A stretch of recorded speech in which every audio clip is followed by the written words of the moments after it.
నా ప్రేమ లోకం నువ్వే అంటున్నా, నీతో ప్రయాణం ఇష్టమేనన్నా, ప్రేమ తెలిపిన రామ చిలుకను హత్తుకోమన్నా.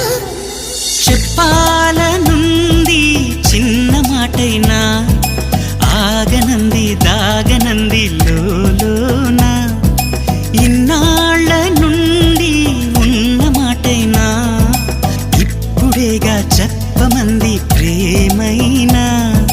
పెదవి కదిలించుకో, మనసే వినిపించుకో, పరదా తొలగించు కొంతైనా.